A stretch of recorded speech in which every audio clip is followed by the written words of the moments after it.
after a successful debut episode, what's better than a second episode?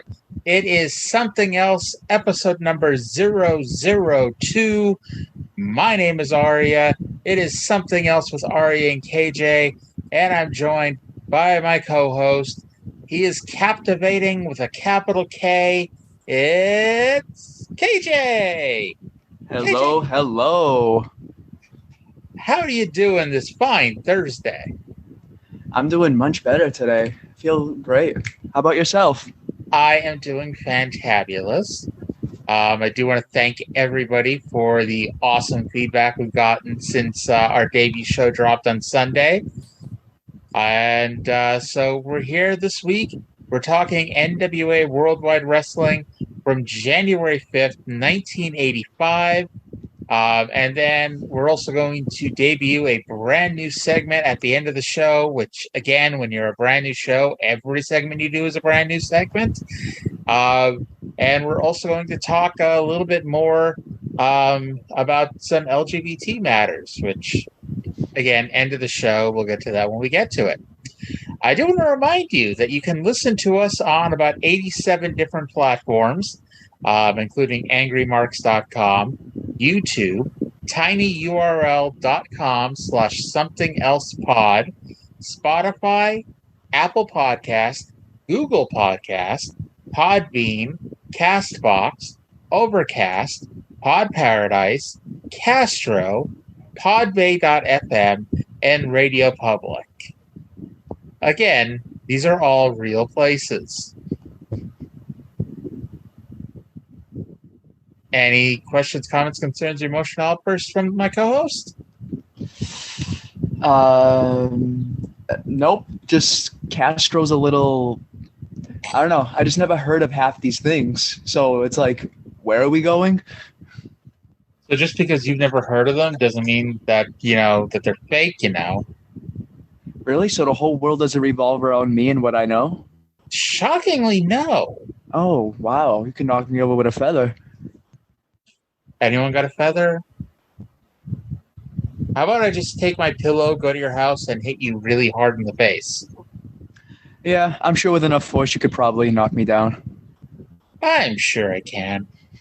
So let's get into the fun here. Hang on just a minute, and we'll be right back with our Mid-Atlantic talk.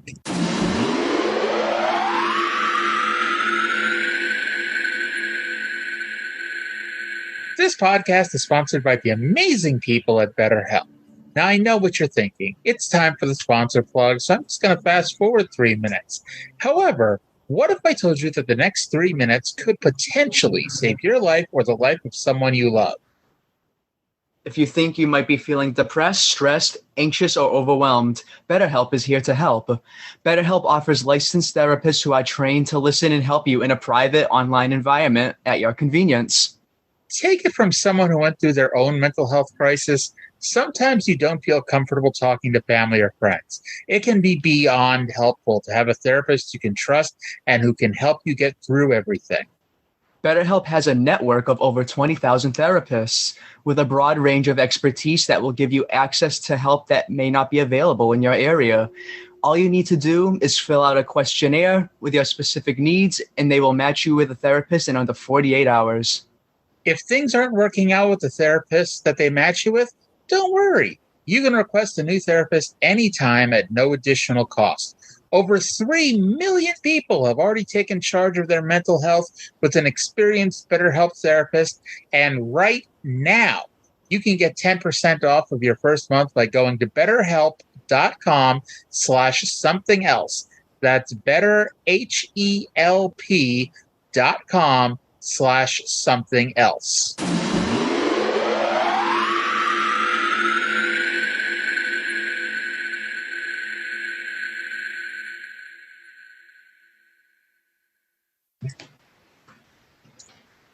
Welcome back to Something Else with Ari and KJ. We are here to discuss NWA Worldwide Wrestling from January 5th, 1985, taped January 2nd, 1985, in Raleigh, North Carolina at the Dorton Arena. KJ, Are you psyched? It's our first worldwide show. Yeah, I'm definitely psyched. I've never seen any of the worldwides before, so watching them was an experience. Now, the funny thing about this, our little taping schedule here, is that this is actually the very first thing we're recording, even though it's going to be the second episode that you hear. We are actually recording this on August 3rd on Tom Brady's 45th birthday. Now, I know you're a big fan of Tom. He's such a big fan, he's disappeared, ladies and gentlemen. Oh, you were talking to me? Yeah, who the heck else? I thought you were talking to the audience. Wow. Stick to wrestling, I guess, Aria. Stick to wrestling. So being the first episode and, knowing KJ doesn't have the a whole boatload of wrestling history behind him, I thought I would introduce the show a little bit, especially if there's anybody else out there who's not really a big historical wrestling fan. So this show is called NWA Worldwide Wrestling, even though it's being run exclusively by Jim Crockett Promotions, and to the best of my knowledge, at the time, only aired in the areas that Jim Crockett promoted, which were the Mid-Atlantic regions of Virginia, North Carolina, and South Carolina. Now, they would eventually, when this company gets bought by Ted Turner, they would become WCW, and this show, along with all their other shows, would expand nationally. Actually, Worldwide expands nationally in like 86, 87, when they decided to try to go national and compete with Vince. Now, what else was I going to say? Oh, yeah. So the NWA World Champion is Ric Flair.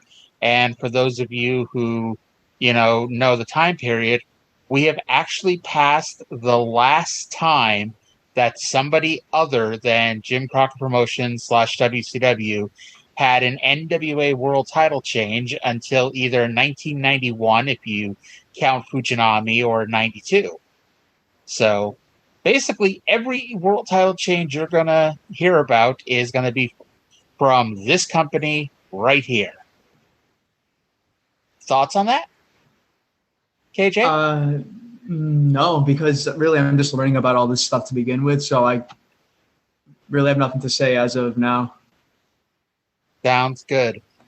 So each of the episodes, for those who don't know, it starts with a little bit of a preview of what you're going to see. It's usually some angle or something that's happened in the last week or two, and then they show the full angle later on.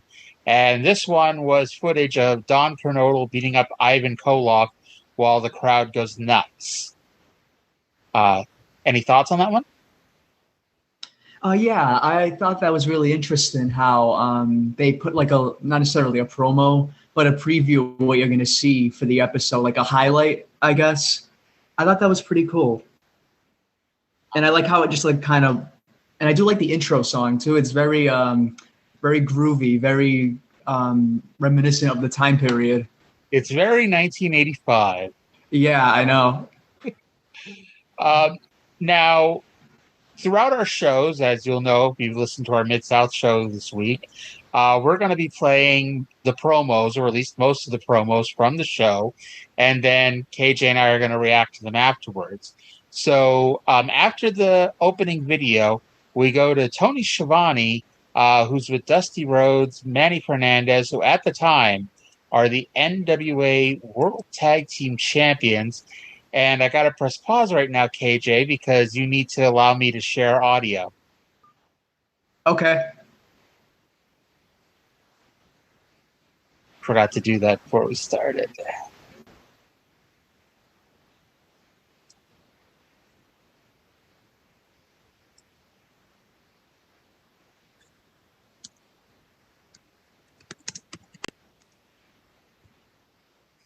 All right. Okay. All set. So I'm gonna.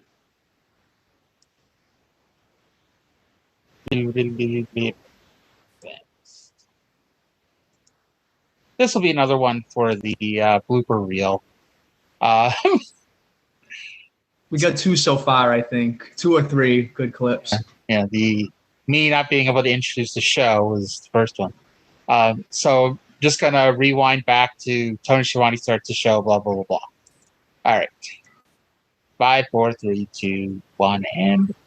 So Tony Schiavone starts the show, and actually Tony's going to be flying solo for this episode doing commentary. I'm not sure what happened to David Crockett, but he's not here. And Tony's with the NWA World Tag Team Champions, Dusty Rhodes and Manny Fernandez, and let's hear what they have to say. Worldwide Wrestling. I'm Tony Chavanni, along with the World Tag Team Champions, the American Dream Dusty Rhodes and the Raging Bull Manny Fernandez. We start out the program today with a very special announcement. A challenge has been issued for the World's Tag Team title. It's been by the Road Warriors. They have challenged the American Dream Dusty Rhodes and the Raging Bull Manny Fernandez to put up their World Tag Team titles, the Road Warriors. Let me tell you something, Road Warriors. Your challenge has been issued and your challenge has been accepted. I guarantee you, with all your power and your authenticity, with all that giant strength and everything, that little manager of yours, you're going to find out why they call the American Dream Dusty Rhodes and the Raging Bull giant killers, baby, because we go out for one thing, to accomplish what we want to do, and that was to be the World Tag Team Champions. As a partner he is to me, and like a brother and like a father to me, I guarantee you, Road Warriors, your challenge is accepted. Dusty? You know what? They are awesome. I mean, throughout this country, the name of the Road Warriors has been an awesome name. And I know we have a piece of film of VTR on the Road Warriors right now. And we'll comment on just how violent and how vicious these men are coming after the World's Tag Team titles. So let me tell them, we're ready for them right now. All right, so they go to a Road Warriors match. But what did you think about the Dusty and Manny promo there? I thought it was good. So these promos, they're pretty much ad-libbed, more or less? For the most part. Now, Dusty Rhodes is actually the booker at the time, and so he would go in and give you an idea of what he wanted you to talk about, and then he'd set you free and let you go, and, you know... that's cool. Yeah, I do like the freestyle aspect of it. It's nice.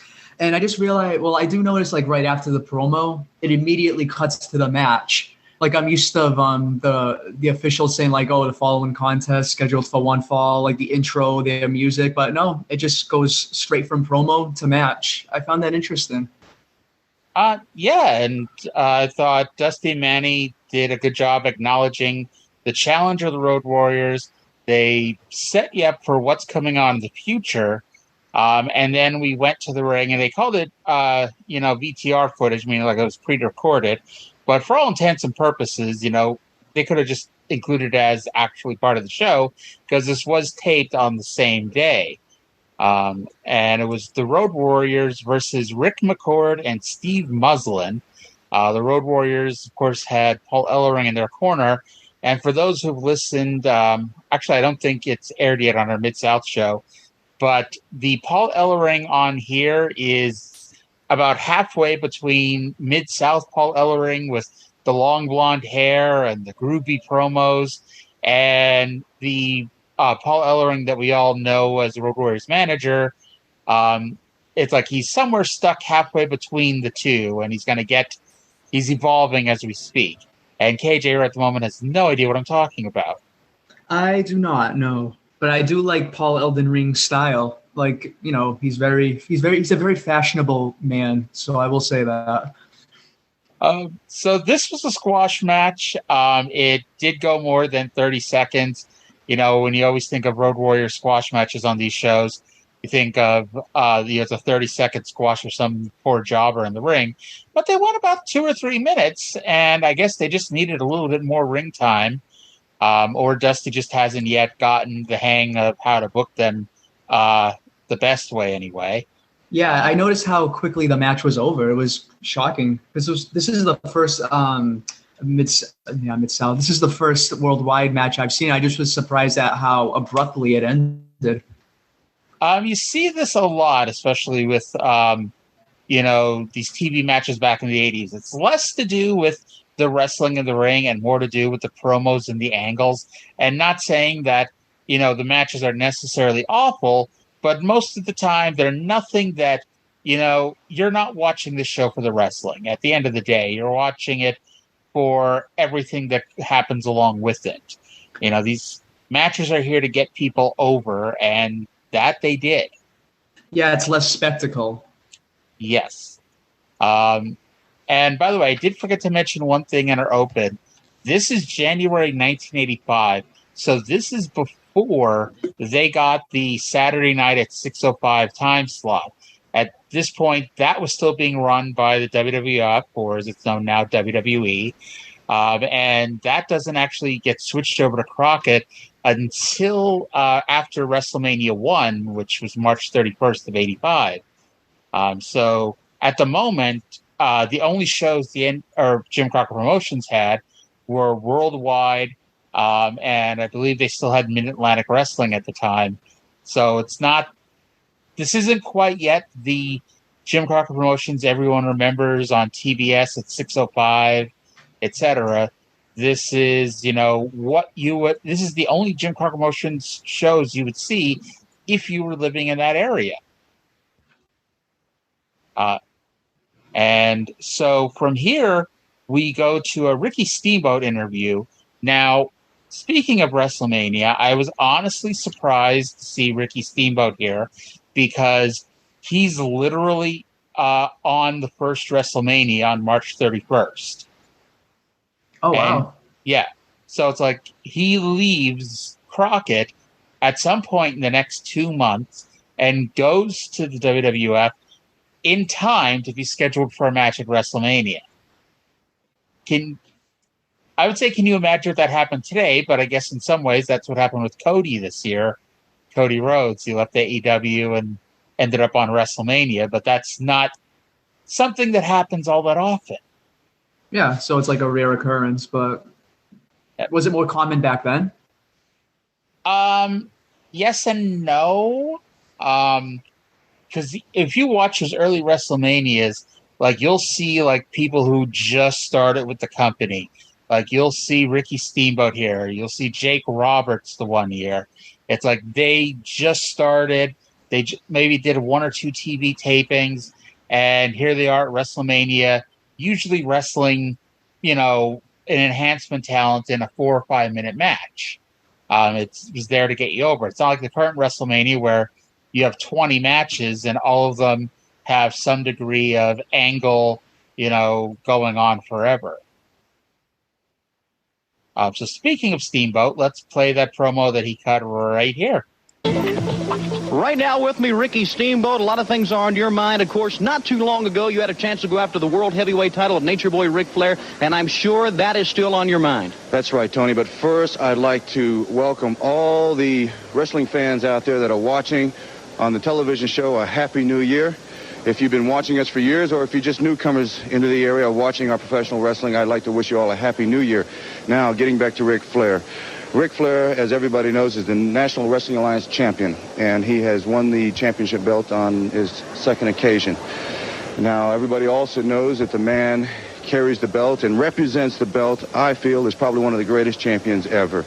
You've got Harley Race, 7 times world champion, and Harley Race track record speaks for himself. And I also know and understand that across the country, there's a big, long list of contenders that would like to wrestle against Ric Flair. And I'm going to be in that line. I'm going to be in that line with my pen ready to sign the contract to see if Ric Flair will wrestle me anywhere across this country, anytime, any place. I train diligently for 6 days a week, 2 hours a day to keep in shape. My quest for 1985 is to get the opportunity to wrestle against the World Heavyweight Champion Ric Flair and hopefully keep my fingers crossed and with the support of the fans, walk away that night as the World Heavyweight Champion. This is something that I know that every single professional wrestler, whether they are starting out or whether if they've been in the business for a long, long time, one goal in mind is to capture the World Heavyweight belt. And Ric Flair, I've got to tell you, brother, you're the best, but I'll be after you. All right. So did you like how he welcomed you as a new viewer to NWA Worldwide? Yeah, it's a total face promo, definitely. I love that he wished everyone a Happy New Year and everything. Oh, yeah. Like, Ricky Steamboat's like the ultimate babyface. Even, I think either Hogan said this or maybe Pat Patterson said this, but basically, when they were in the WWF years later, Steamboat asked about possibly turning heel and getting a shot with Hogan. And he was told that the fans loved him so much that if he turned heel and chopped off Hogan's arm, the fans would probably sit and go, you know what? Hogan deserved that. He's just that good. Yes. And so that leads us to our next match, which is Tully Blanchard, Black Bart, and Ron Bass with J.J. Dillon in their corner against Tommy Lane, Lee Ramsey, and David Diamond. Now, Tully is the World TV Champion. Bass is the Mid-Atlantic Champion. And Bass and Black Bart, who are known as the Long Riders, are also the Mid-Atlantic Tag Team Champions. Now, ignoring the fact that they have some really ugly title belts, this trio has got, I don't even call it the gold. They've got the leather, man. Yeah, this match was over really quickly, too. And actually, I'm mistaken. JJ wasn't here. And the thing is, he's looking for bounty hunters. And I thought they'd said he's looking for bounty hunters to take out Dusty Rhodes, but we'll find out in a few weeks that he's looking for bounty hunters to take out Dick Slater. And yeah, I was confused when I heard that, like bounty hunters. I know I have that in my notes. I highlighted that because I really don't know what that means yet, at least. Well, I have a short audio clip of Tony explaining JJ being gone at the moment. You'll probably notice that James J. Dillon, the manager who's always with the Long Riders, is not at ringside.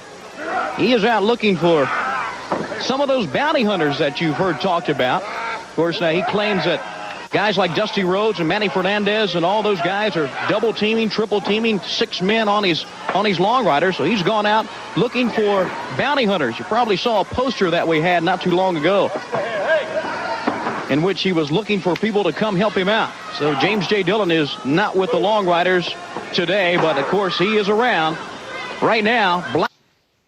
All right. So, yeah, he basically just said what I just said, that, he's out looking for a bounty hunter to take out some baby faces, and he's upset because, in battle royals and things of that nature, the Long Riders are being double teamed and triple teamed, and thus they're not able to win the battle royal.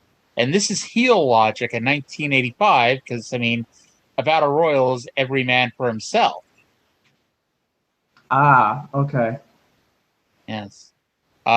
So one thing what's going to get mentioned a lot as we go through here is this is the 50th anniversary of Jim Crockett Promotions, and they repeat this throughout the entire year.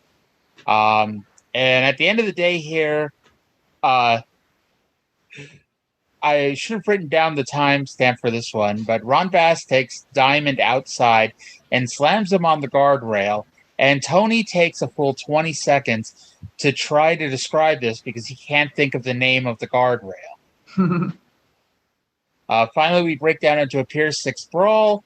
Still not sure why brawls only take place on Pier 6 and not Pier 3 or Pier 7. And Tully wins with the slingshot suplex on Lee Ramsey, which, if you've never seen it before, and keep in mind, we're in the day and age where you have like the coolest, wackiest moves in the world being aired. But in my opinion, one of the coolest moves is still the slingshot suplex, where Tully lifts the guy up for a suplex, bounces his feet off the ropes, and takes him back into a suplex.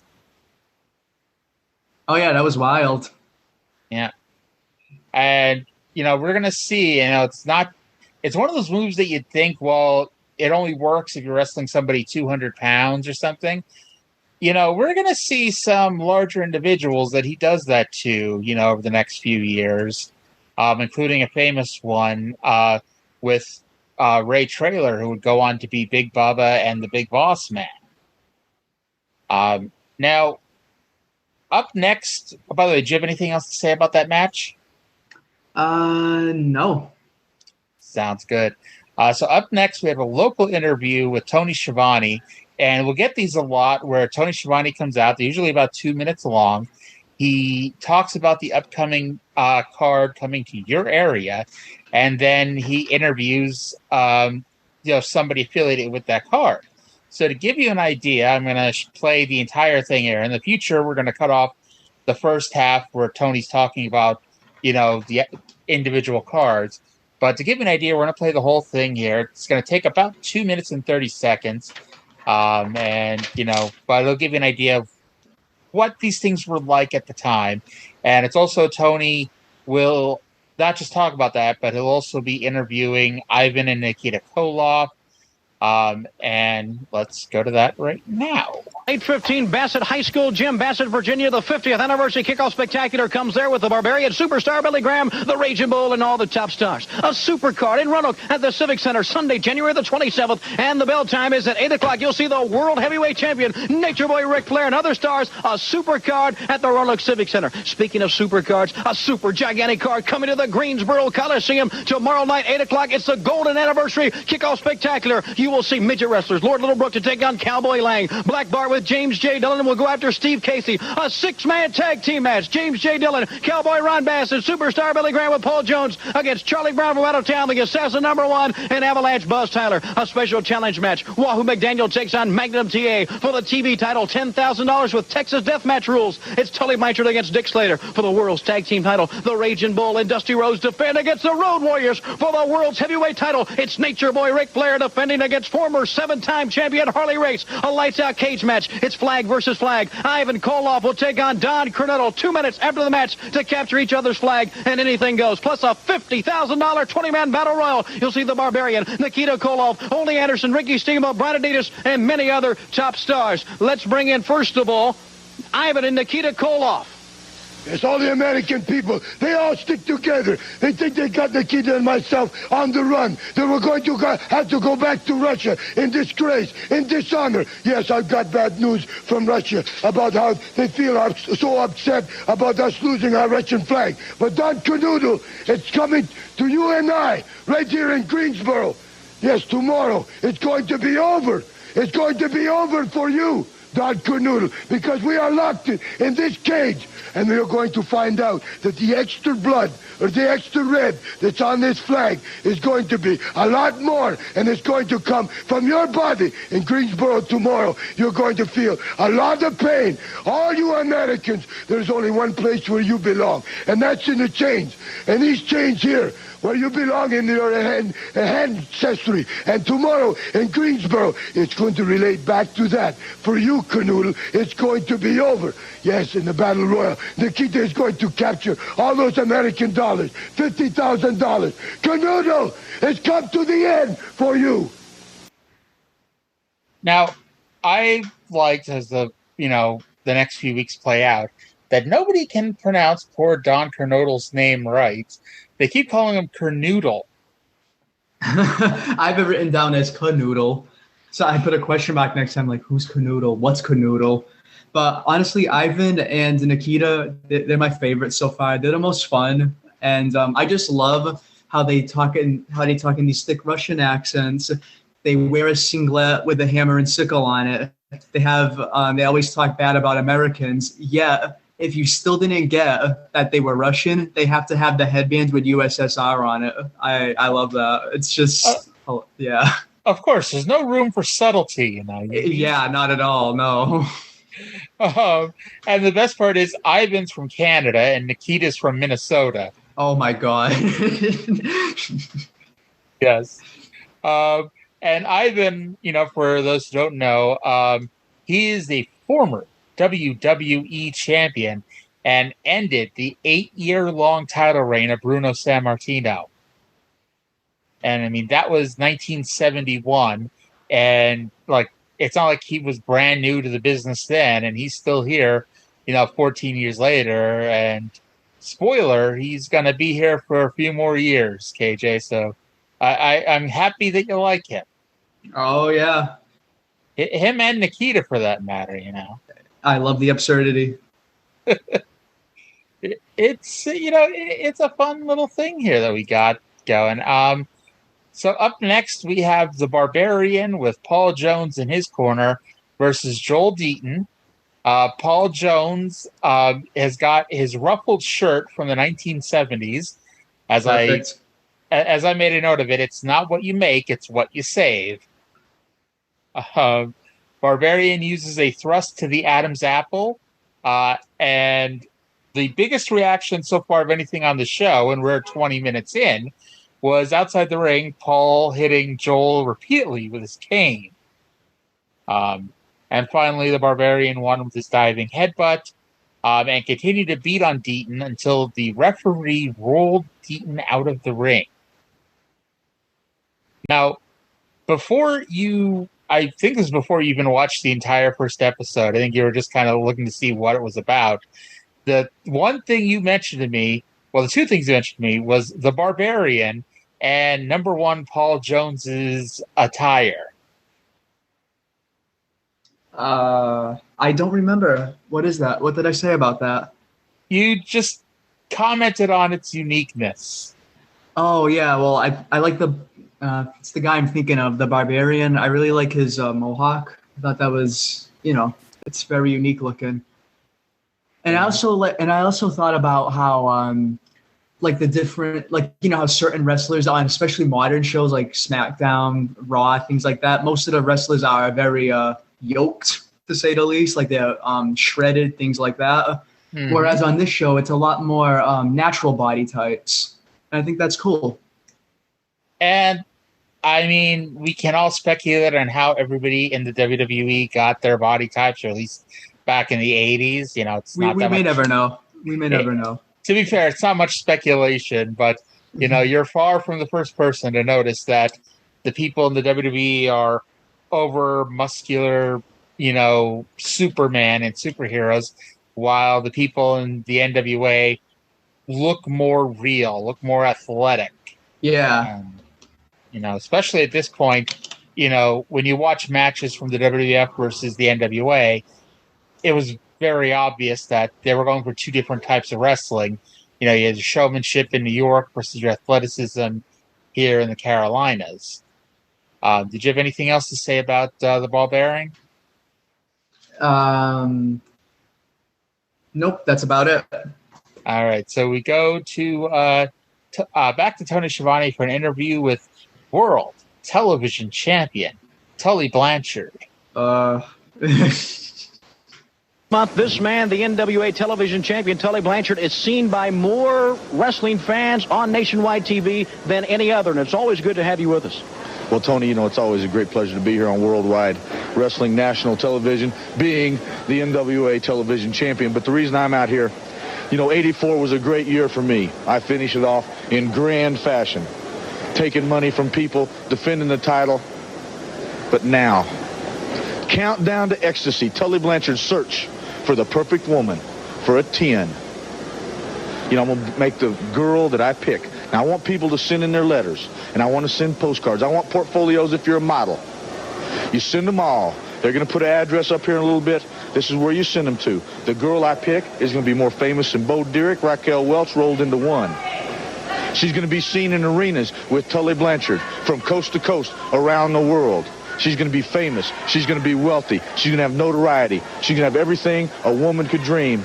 And to top it all, the icing on top of the cake, she's going to be seen on the arm of the NWA television champion, Tully Blanchard. And I tell you what, there's the address right there. Looking for a 10. That's all you have to do. 421 Briarbend. You send them to me. No postcards, please. I don't want any postcards at all. Just letters, portfolios, pictures. If you want to send in a bikini, you want to send your negligee, hi, you want to send in your birthday suit, you send it to me. Because the girl I pick is going to be the luckiest, Tony, and I mean the luckiest woman in the world. She's going to have notoriety. She's going to have everything that her daddy ever wanted. She's going to be a man's fantasy. Every man that's going to see her on television every week is going to fantasize about her. Every woman that sees her on television every week is going to be envious of her. She's going to have everything. And then she's going to have the television champion riding style. Tony, it's going to be a something. Everything's going to be alive in 85. All right. So Tully is looking for a woman to be his perfect 10. And we'll see how that plays out in a few weeks. I had to chuckle because when they put the address up on the screen, it says looking for a 10, but 10 is in quotation marks. Like, he's not really looking for a 10. He's looking for a 10. Just like the number 10. Yes. I wonder if anybody just mailed him a picture of the number 10. They could have won just for that. So is this character supposed to be like a sleazy type guy? Because that's definitely the vibes I get from him. Like, this is the kind of guy that when he comes up to me in the bar, I immediately fear for my life. You could say that a little bit. He's a little sleazy. Yeah, because he wants a perfect 10, but like at most he's a 5. I find that like so ironic. Now, is that an 80s 5 or a 2022 5? Well, I wasn't alive in the 80s, so I don't know what a 5 in the 80s would be. Well, imagine if you were. Imagine if okay, so when I think of 80s, I think of like mullets, handlebar mustaches, leather jackets, just basically, Bon Jovi concerts, things like that. Well, I can promise you that the perfect 10 will not have a handlebar mustache. But so we're going to have a lot to say about this, but I always wonder, and, Jim Crockett and wrestling in general did this a lot where they'd ask women to mail in their pictures to win a contest. It's like, what do you think they did with all those pictures afterwards? That kind of creeps me out, but yeah. Here's a spoiler, for those who don't know this already. Tully doesn't just pick some fan to be his perfect 10. He picks a female wrestler. So it's not like, we're having this contest, we may legitimately pick an attractive fan and she's going to travel the world with the NWA World Television Champion, Tully Blanchard. Yeah, so it's probably scripted then? Really? Yeah. Wrestling being scripted? I don't know. Yeah, you're blowing my mind here. So we go from there to a promo with the Long Riders, who are Black Bart and Ron Bass, in case you forget. Let's play that one here quickly. Be good if I unpressed mute. Team champions, of course, Cowboy Ron Bass, also the Mid-Atlantic Heavyweight Champion. You also saw that James J. Dillon was not here today, and it's unusual to see you two guys without James J. Dillon. There's a very good reason why Mr. J.J. Dillon isn't here.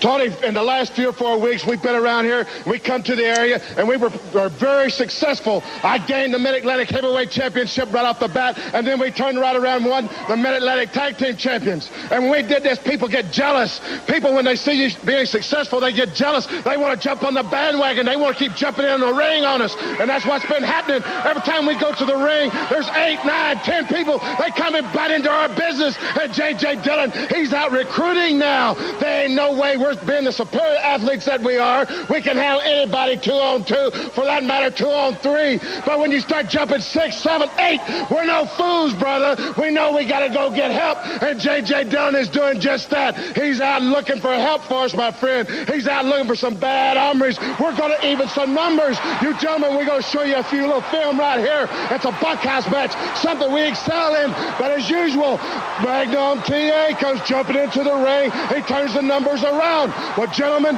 it's going to stop happening because the Long Riders and J.J. Dillon are going to do something about it. We are in a recruitment program right now. We're going to even the numbers up, gentlemen. So if you want to draw the battle lines, if you want a real all-out war, just like a bunkhouse is, the people in there, they saw what it looked like right there on national TV, brother. We had a bunkhouse, and we did very well till numbers came in. Well, numbers are going to come to our side, and J.J. Dillon is going to have a big surprise for every hillbilly and every redneck that's out there watching, brother. The Long Riders get even. Alrighty, so we mentioned there's a Long Riders promo, but it was really a Ron Bass promo. KJ, they are looking for some bad hombres to back them up. I liked it. It was very hype. He knows how to get you hyped up. I also have written down for this part, no volume control. He's very loud. Yes, he is. And so that leads us to our next match, which is Assassin number 1 versus Curtis Harrison. Literally, all I wrote about this was Assassin won with a punch to the face. Have you got any more? Yes. one of their masks looked like gold dust a little bit. It reminded me. That would be the assassin's mask, the gold and black mask. I can see that. And the match was over in 3 minutes. That's the only other thing I have. 3 minutes? I wrote 7 words about it. So then we got a Paul Jones interview, and I'm not going to play it because even for a Paul Jones interview, it really wasn't that great. He showed us footage of superstar Billy Graham beating Brian Adidas. And for those wondering, this is not the, superstar Billy Graham of 1978, cutting his jive promos, wearing tie-dye. This is during his karate gimmick, where for some reason he thought that the best thing to do would be to shave his head and take away everything that everybody liked about him and instead be the karate man. That always goes well. Oh, yeah. And I can't wait till we talk about his matches coming up so we can talk about all the karate moves that he uses. Magnum TA versus Doug Vines. I noted that Tony put over that TA wins his matches super quickly. So, of course, TA doesn't win this one too quickly, but he did win with a belly-to-belly suplex coming off the ropes, which I always thought looked great. I don't know about you. Yeah, it's cool. I thought that match was good. There was a lot of grappling. We then get a local promo with Ric Flair, and that segues into a promo with Don Kernodle. So let's play that one here. We all knew that sooner or later you'd come back to Greensboro race. We all knew you'd be back in the world title picture. Nobody in this whole world knows what the world championship means better than you do, Harley. But think about this. Greensboro's my kind of town, my kind of people. Ooh, and now the World Heavyweight Championship is mine. Harley, you're not taking Ric Flair, and you're not taking the World Heavyweight Championship. Greensboro, January 6th. Harley, woo, Ric Flair is going to be ready. Woo! And it's a lights-out cage match, flag versus flag. The Pride of the USA, Don Coronado and Ivan Koloff. Fellow Americans, I appreciate your support, and you've asked for a cage match. Well, here it is tomorrow in the Greensboro Coliseum. Koloff, you know it all started in a cage right here. I'm going to take you, I'm going to run your whole head all over this thing, and I'm going to beat you once and for all right there in the Greensboro Coliseum for all my fellow Americans. You know, I understand that Russia's a little hot at you because you're not getting the job done. Well, let me tell you something. Tomorrow in the Greensboro Coliseum, I'm going to win the flag and the match, and you're going back to Russia. Alrighty, so Flair's talking about his match with Harley Race coming up, tomorrow night in Greensboro. Now, I didn't even realize Harley was still making appearances in Mid-Atlantic because, basically when he lost the NWA title in '83 to Flair, and then I figured, he basically stuck in the Kansas City area until going to the WWF in a year or two. A good Flair promo, nothing, memorable, but it got the job done, and it was easily the best promo on the show, wouldn't you say? Yeah, I liked that one. I still think that the Nikita and Ivan one was better, but that's just because, I love the absurdity. Now, do you want to go to Greensboro tomorrow night to see, what happens here? Oh, yeah, definitely. He sold that so well. Better jump on a plane. So then we get the close of the show. And oh, my favorite part. Yay. So without commercials, this show goes 48 minutes and 19 seconds. Dusty Rhodes comes out at the 38-minute and 50-second mark for a promo. And I figured, he'll go 3 or 4 minutes. We'll cut to a quick little squash match to end the show, maybe have another promo, and then be out. Because as you'll see going on, that's generally the format here. That is not what happened here. Dusty went 9 minutes, to end the show. And it starts by showing the footage that we saw at the beginning of the show with Don Kernodle coming back from the injury and those damn Russians. And Dusty narrates the footage, essentially cutting Kernodle's promo for him. And what had happened was, and this wasn't really talked about well during the show, but I imagine it had been in prior weeks.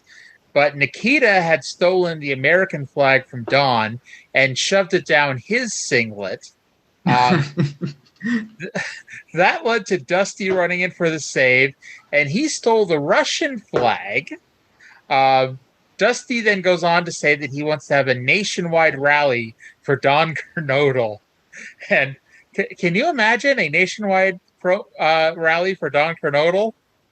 I know, all because of wrestling. We're going to have a nationwide rally. Okay, if someone told me this is like American propaganda satire, I would not question it a single bit. But I love how they played it straight. There's no irony in it or no satire at all. It is played straight. And then somehow Dusty transitioned from cutting Don Kernodle's promo for him for talking about how he wants the world title. And he talks about Ricky Steamboat wants it. He brings up Joe Frazier costing him the belt at Starrcade, which what happened there, and Joe Frazier, the former boxing heavyweight champion, he was brought in to referee Ric Flair versus Dusty Rhodes at Starrcade in November. And what happened was Frazier stopped the match because Dusty was bleeding. Because in boxing, if you're bleeding too bad, they stop the match. And this was supposed to lead to Dusty versus Frazier, and for whatever reason, it never happened. Now, I'm not going to play you 9 minutes of Dusty, but I'm going to play the last couple minutes here. Let me bring that up here right now, unless KJ have anything else to say before we play it. I do not, no. Alrighty, here we go. The American Dream now has joined Don Kernodle and his quest for the American flag.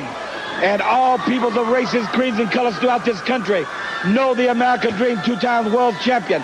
Know Dusty Rhodes, the Tower of Power. Know the awesome air around me, because there's no athlete in this country that has captured the hearts like Dusty Rhodes, the American Dream. Don Kernodle, we now will go after the flag, the American flag. And one other word to say, in my new tour in 1985, Slam That Sucker Down 85, Dusty Rhodes, the American Dream, is going after the world's heavyweight title. And one man you talked to earlier, a good friend of mine and a great athlete that he is, Ricky Steamboat, this could be your year. No other athlete that I know of in this country has the driving ability, the driving force, the great power, and the timing of Ricky Steamboat. It's only fair and fitting that he gets his shot at the world's title. And being the man that he is, I know when he is world heavyweight champion Ric Flair, Ricky Steamboat will give me that shot that you and Joe Frazier took from me. So we're going to get ready to rock and roll. We're going to get ready to boogie-woogie throughout this country. The world's tag team titles belongs to Dusty Rhodes and the Raging Bull. The Road Warriors, Tully Blanchard, Wahoo McDaniel, the Long Riders, the Koloff, men throughout this land will come in 1985 for the world's tag team titles. And they will face Dusty Rhodes, the American Dream, and the Raging Bull, Manny Fernandez. Paul Jones, Superstar Billy Graham, the Barbarian. They too have sights set, but the assassin #1 has something to say about them two men. This is a new era. It's a new era.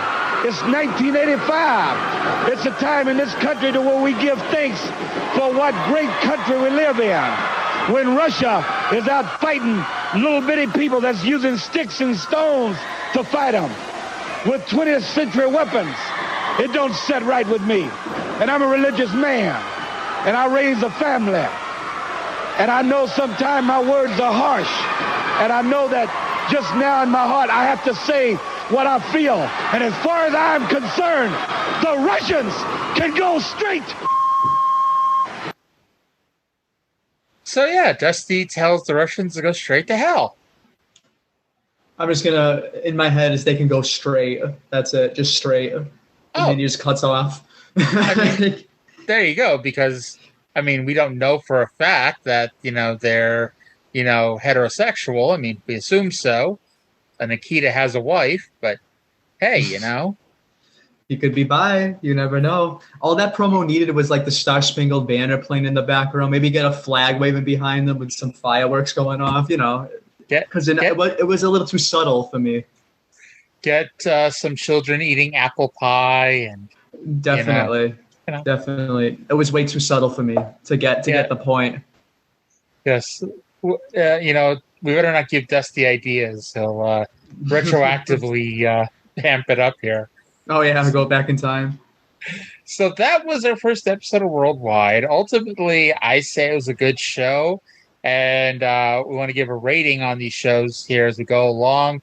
I would give this show, because we're going to see a lot better. And in some ways, it's like, this isn't the first episode of Worldwide, but in so many ways, like, this is the perfect starting point, because it's going to get crazy hot here for the next couple of years.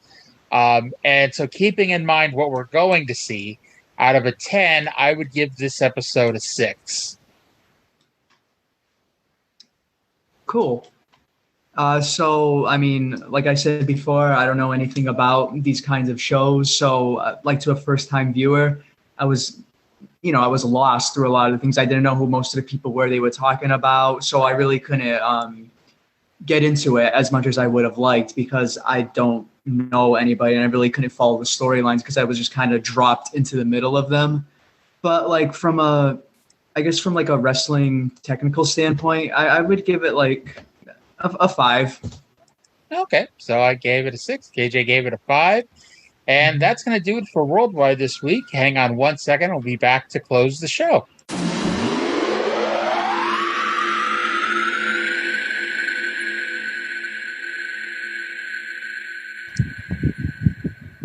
Alrighty, welcome back. Ari and KJ here, and we're getting set for our brand new segment with a little bit of a background.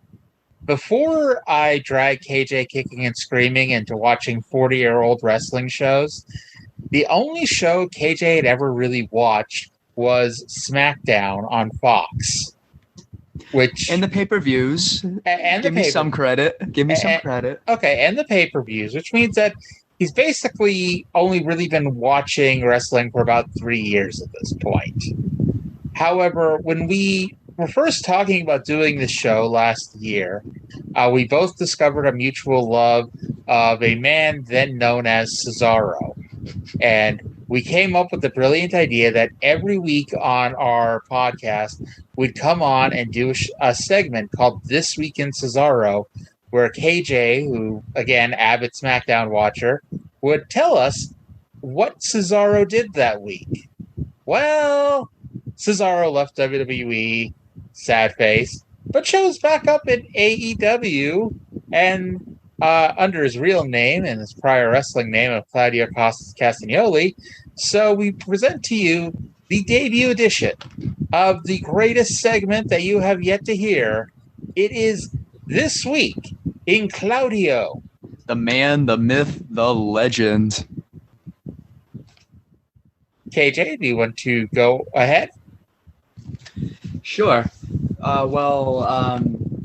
The match was basically Cesaro versus Konosuke Takeshita, and it was on AEW. It was Battle of the Belts, if I remember right. Yes.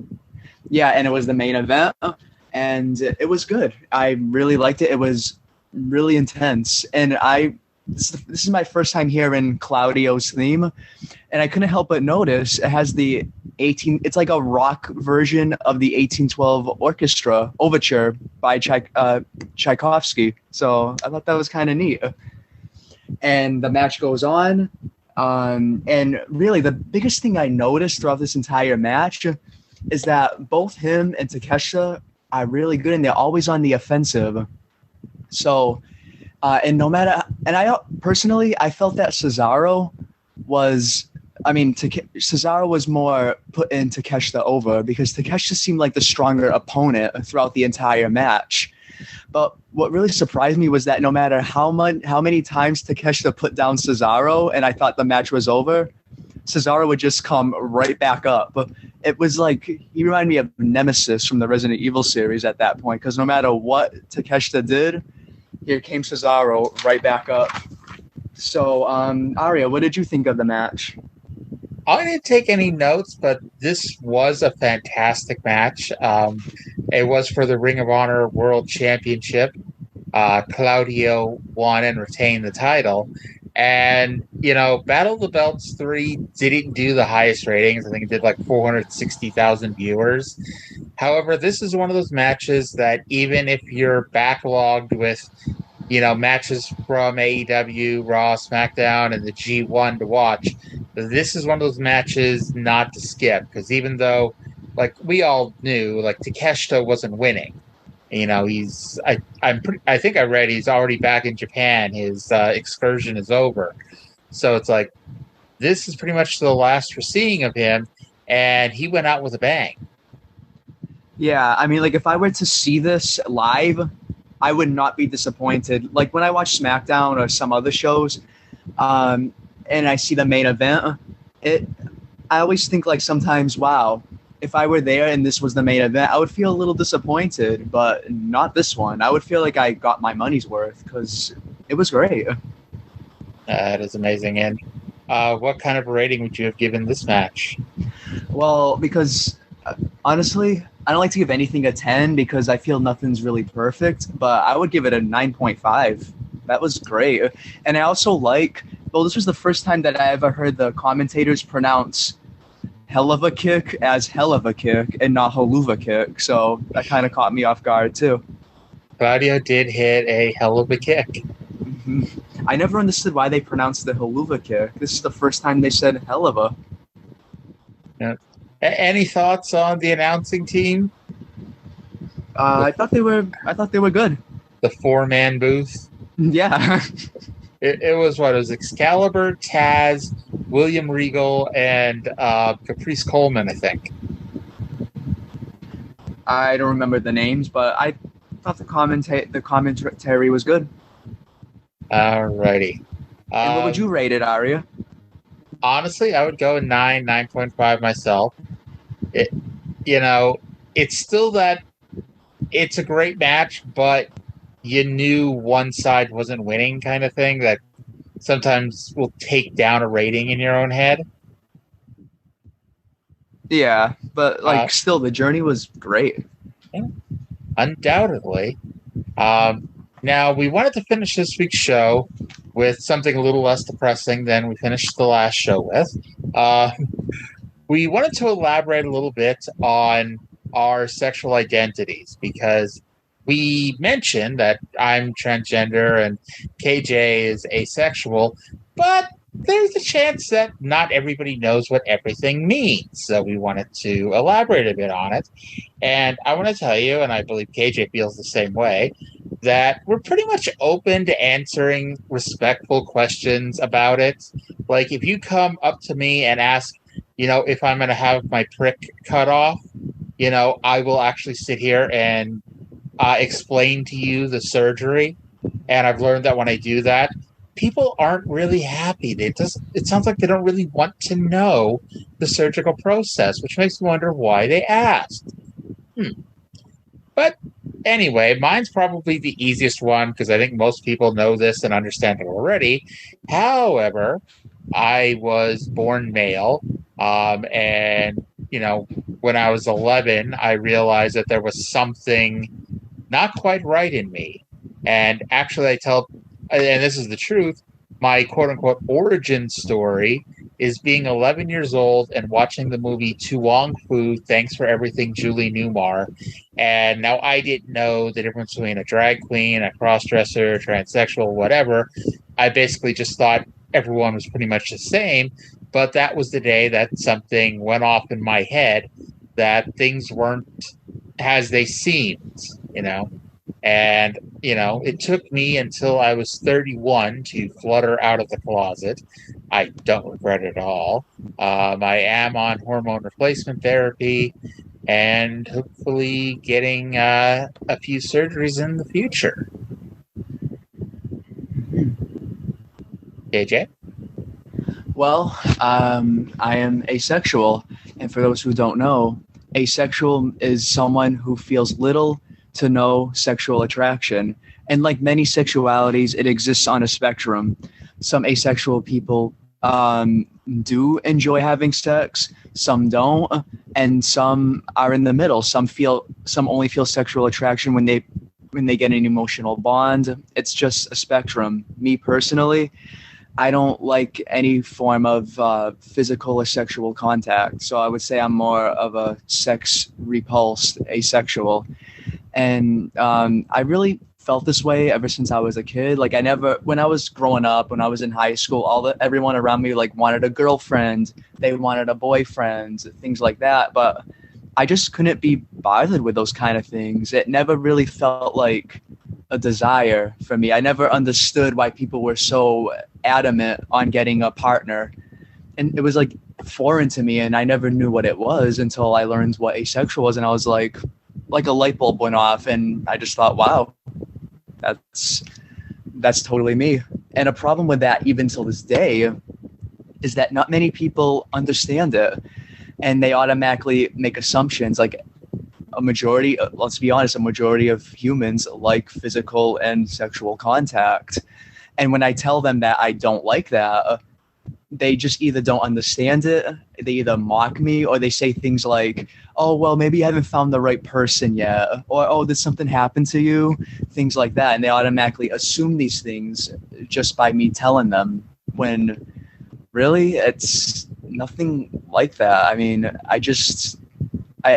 it's kind of insulting in a way to say maybe you haven't found the right person. Like it's not taken seriously, I feel, enough. But it's just how I am, and I'm sticking by it. And that is awesome. And I hear it because I hang out with KJ a lot, and when people find out that KJ's asexual, they'll usually say something to me like, how can somebody be asexual? And it's like, just because you are a sexual human being doesn't mean everybody is. And I honestly think that while transgender people do get stigmatized a lot, even within the LGBT community, believe it or not, asexual people are even more so because there is such a lack of understanding.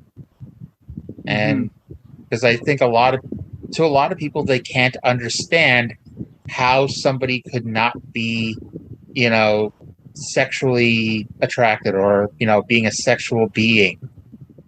And, yeah, and I feel the same way about how can someone be a sexual person. I can't understand it. But the difference is even though I don't understand it, I'm not going to dog on you for wanting to have sex with someone. But they dog on me for not wanting to have sex. So, oh well. And we mentioned on the last episode, KJ mentioned that he was cisgender. For those who don't know that, cisgender just basically means that you identify as the gender you were born as and are not transgender, in case you didn't know that. So, and a lot of people, even though I say I'm cis, they still think I am a woman, no matter what, because I have like really bushy hair. And I could tell them, no, I am a man. I am a he. And they still call me she, even after I tell them this. KJ has an amazing head of hair. And it's not a wig, ladies and gentlemen, but it is a sight to behold. All right, so do you have anything else to say this week? Yeah, people just like that, and they just don't get anything else like that. So, you're breaking up a bit there, KJ. What was that? Hello? I think we lost my co-host. But hey, if I'm going to lose them, this is the time to lose them because we're going to wrap things up for today. We will be back on Sunday with Mid-South Wrestling from December 10th in 1981. So, by the way, feel free to follow along. I know the show's on Peacock. I know the dates don't always match up. If you're not subscribed to Peacock, it's also available on YouTube. Check it out. Watch along with us. And, yeah, we'll be back on Sunday to talk more. So, for KJ, I'm Arya. Have a great rest of your weekend, ladies and gentlemen.